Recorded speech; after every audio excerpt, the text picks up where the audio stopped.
We're now going to turn our attention to a specific type of paying attention to our lives, and it's called gratitude. And gratitude is ultimately cultivated by paying attention to life in a special way. So what is this special way? It's a way of positively reflecting on what has happened to us or what's been brought into our lives and our experiences.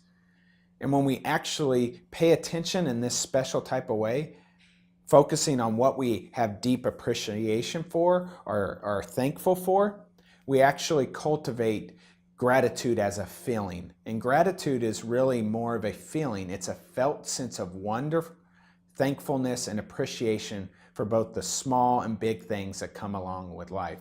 And when we have a deep sense of gratitude, we actually have a sense of awe. And that positive emotional experience has been shown to improve resiliency, improve overall mental and physical well-being. So gratitude can happen to us in kind of a happenstance way or serendipitous way, or we can purposefully cultivate and practice gratitude. And we're going to actually focus on how we can actually purposely cultivate it so we can achieve its benefits. And there are numerous benefits that scientific research has uncovered associated with purposefully practicing gratitude. And we know that people intentionally do this are more satisfied with life, they're overall happier, more optimistic about their futures, they're better at handling challenging situations, they have fewer illnesses, they get more sleep, they exercise more, and are able to think more clearly in kind of problem-solving situations. So gratitude produces a number of resiliency benefits that are in our best interests. So the next question is, how do we actually cultivate and practice this? Gratitude isn't just creating a checklist like, oh yeah, I'm grateful for that. Oh yeah, I love these people. Oh, that was cool, that happened. There's a specific way to actually, or best practices of gratitude. So it's the way in which people think about positive life events and practice gratitude that's critical. So one of the essential ingredients is that you got to actually believe in it and intentionally practice it. So if you don't believe that gratitude's important, you're not going to reap its benefits. And if you don't find time to do gratitude practices, then you can't reap its benefits. That's kind of like the no-duh part of this. The second element is the deeper the processing, the greater the benefit the person experiences. So more than just saying, oh yeah, I'm grateful to have that person in my life, you ask a deeper question. It's not just who or what happened, it's why you're grateful. And that causes you to really kind of search and uncover why. Why are you grateful? What aspects of that person actually cause you to have a deep sense of appreciation or thankfulness for? One, I guess, trick you can use to create that deeper level of processing, rather than thinking about the presence of an event, we can create deeper processing by thinking about the absence of a positive event. So we would ask ourselves, what if that person wasn't in our life? And that really puts us in a position to go, oh my gosh. And that's where we can cultivate that sense. Gratitude is really a sense, a feeling. Many people we have different times in our lives where we experience gratitude. You may think about a loved one and you think about the absence of that person, and it almost can bring you to tears. But it's not tears of sadness, it's just tears of appreciation. And that's what we mean by gratitude as an emotional experience that can be cultivated by positively reflecting on aspects of our lives. I'm going to give you a little nuts and bolts on how gratitude works to improve our well-being. So if I purposefully and intentionally practice gratitude and process what I'm grateful for, and I try to process at a deep level by asking why I'm grateful for that thing or person, and imagine the absence of that thing or person so I can think at a deeper level, I'm likely to get increased psychological well-being. I'm going to feel better after the fact. People also report having increased social functioning, so they're more likely to interact more positively with others and have increased physical well-being, meaning more vitality, energy to do things. When we have those things, it actually creates greater alertness, energy, and joyfulness on our part. We're more likely to be generous, compassionate, and engage in pro-social behaviors. We often sleep better and longer, we exercise more, and we ultimately feel less stressed. And that, in and of itself, means that we're better rested, we're happier, we have decreased levels of stress that can produce that kind of chronic wear and tear. We have a greater sense of fulfillment, and we're more connected with others. So that's how practicing gratitude intentionally actually can operate and work and improve the types of outcomes that enable us to become resilient. My hope by now is that you've been sold on the process of purposefully and intentionally practicing gratitude in order to reap the resilience benefits. So now I want to give you the more important element, or what can you actually do? What are the gratitude practices that you can do to actually pull your attention to reflect on positive aspects of your life that you have a deep appreciation for or are really thankful for? The first one is weekly gratitude journaling, and we're going to discuss what that looks like. The second one is more of an ongoing thing that you can do, and that's just creating thank you notes, writing essentially thank you notes for potentially anything that life presents that you're thankful for.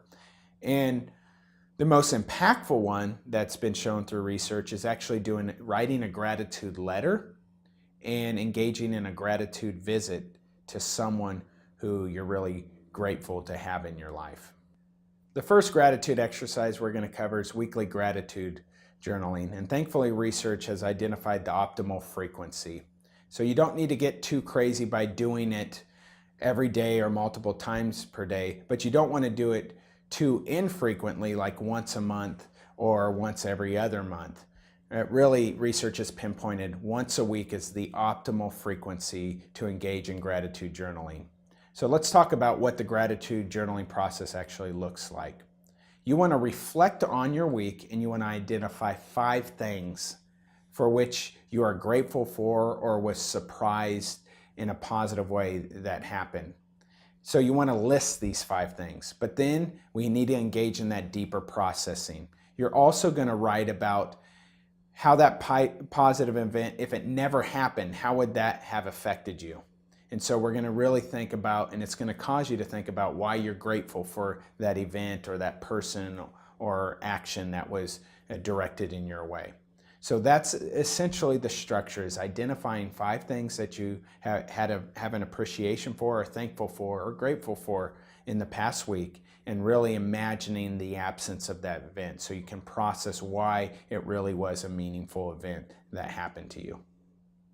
The next gratitude exercise is writing thank you notes about really conceivably anything that enters into your life that you're thankful, grateful, or have an appreciation for. Some could be kind of serious and some could be not so serious and kind of funny, but in some way you were grateful for that happening. So imagine actually writing a note to something, and it can be over anything. It can be a person, it can be an object. So I'm going to give you a couple that I've written in the past that are just when I entered into my attention, why am I grateful for these things and why do I have appreciation for it? And often they're the smallest, sometimes odd things that are in our lives. So one I wrote was to my clean sheets, and I said, "Dear clean sheets, thank you for being so much softer and inviting than dirty ones. You're the best thing to climb into after a tough day at work. Gratefully, Clay." That's something I just noticed. I'm thankful that I have the ability to actually have clean, soft, nice sheets. And it was something that I really had an appreciation for, particularly when you climb into those things after a tough day, and it just feels too good. Another one I wrote was, "Dear walks, thank you for being the activity that allows me to break and come up with my best ideas. It used to be showers, but showers don't allow me to get in shape." So this is something that I have the ability to go walk around, and actually not only does it afford me the ability to think and come up with ideas, but I also get to exercise. So I have an appreciation for just the ability to be able to walk and experience that type of thing. I also work with young kids, and those young kids often have emotional and behavioral problems. And so I wrote this one to a little boy who kind of pushed my temper, and I said, "Dear little boy who pushes my temper, thank you for being the student who pushes me to become a better psychologist, while also helping me appreciate my own child." And this is a way to spin and using positive attention to reflect on my experience, to say, what am I grateful for? This person is actually causing me to become better. And also it gives me a sense of appreciation for my own family members. So these are examples of writing simple thank you notes about really anything that enters your life that you appreciate, are grateful for, or have an appreciation of. The last gratitude exercise, and the one the research actually has the most support for, is actually doing a gratitude letter or visit. Martin Seligman, who is considered the godfather of the positive psychology movement, actually developed this technique at the University of Pennsylvania in one of his psychology courses. And the gratitude letter or visit actually requires the person to sit down and write a letter to a mentor, a family member, a friend, or any other important person in the person's life whom they've never really properly thanked or conveyed their deep appreciation to. And so you write to this person a letter and tell them what it is about them that you're truly grateful and you appreciate and you're thankful for. When you write that letter, you then prepare to do the visit. And this visit is a face-to-face meeting with that person, and the person doesn't necessarily know the nature of why you want to get together with them. It could be a family member or anybody in your life who you want to write this letter for. But you're going to arrange this meeting, and at the meeting, you're going to actually read the letter to them and give the letter to them. This may seem kind of like an awkward or uncomfortable situation, and it often is for people. But on the back end, it may, while you're delivering the letter, may seem a little bit awkward and uncomfortable. The benefits are tremendous. People's happiness levels, life satisfaction levels, their physical well-being measures have been shown to improve for months and months following engaging in such an intentional practice. So this one really requires reflecting and identifying a person who you want to write this letter to, and then ultimately the delivery of that letter by reading the letter to them and giving them a copy. If you want to reap the benefits, this is perhaps one of the most beneficial gratitude practices that you can do. Through practicing the 3 gratitude exercises we discussed, you can reap the resiliency benefits by really cultivating that positive emotional experience, which is what we define as gratitude. So I really encourage you to integrate practices such as these in your lives to cultivate gratitude by purposely choosing to pay attention to those things that you have a deep appreciation for in life.